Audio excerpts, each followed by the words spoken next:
Welcome to it. You don't need to be a detective to know crime in the U.S. is pretty much out of control. In some cities, all you got to do is walk outside. Here in New York, it is like the Wild West. If the Wild West were populated by violent people throwing their poop.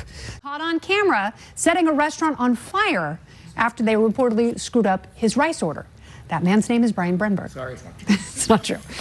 Yeah, he just doused the place with a flammable, lit it up, set himself on fire.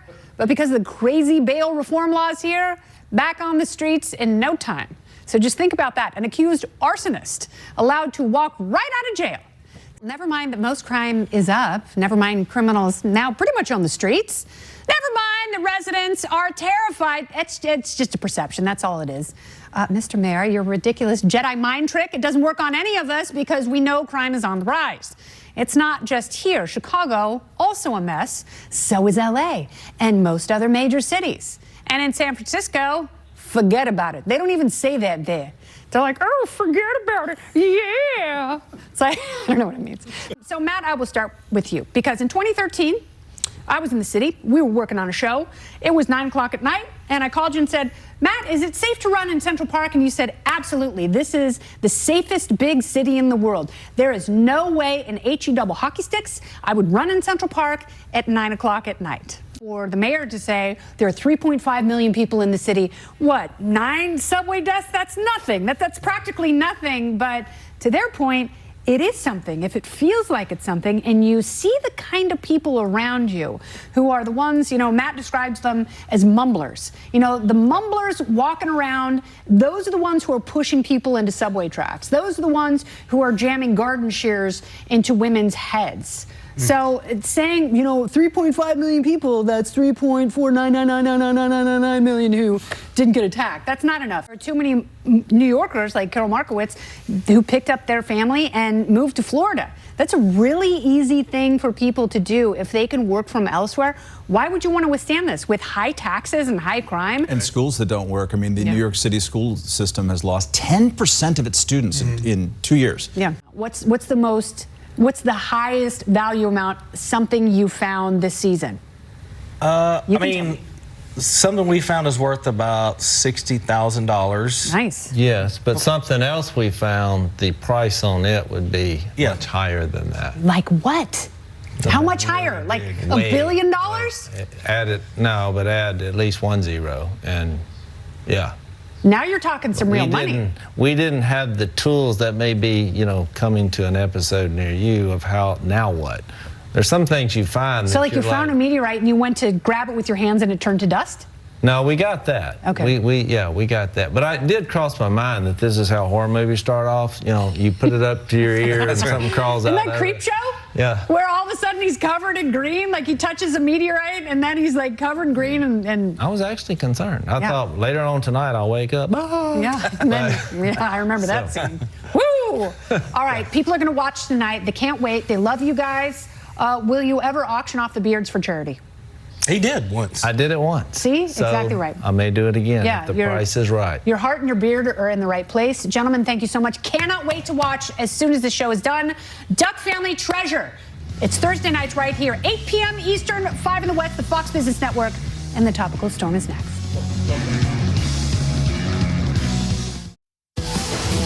Words there. There are no words there. Oh, we're on camera. A new report claims Khloe Kardashian is considering getting a boob job. Wow! For the first time in her life, she's ever thought about getting a job. That's working on yourself. And this is the Topical Storm. Top number 1. Netflix is rebooting the Teletubbies franchise. And personally, I'm looking forward to the Dahmer crossover episode. The pork chops. In case you don't remember Teletubbies, that was a late 90s kids show about characters of all different colors who like to hug each other, which is also the plot of Bridgerton. Despite having no discernible story, the show was a huge hit with preschoolers and high school stoners. In fact, back in the 90s, the best way to drug test your teenager was to ask if they knew what tubby custard was. Now the Teletubbies are back and better than ever, or at least they're back.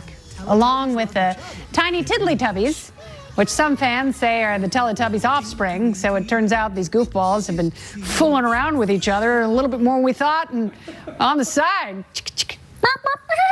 Topic number 2, perverts.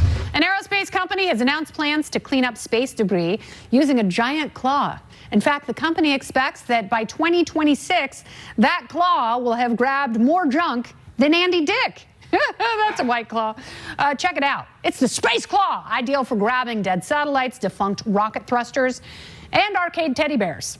The Space Claw is being created in response to the Orbital Sustainability Act of 2022, a bipartisan bill that allocates $150 million for the removal of space junk.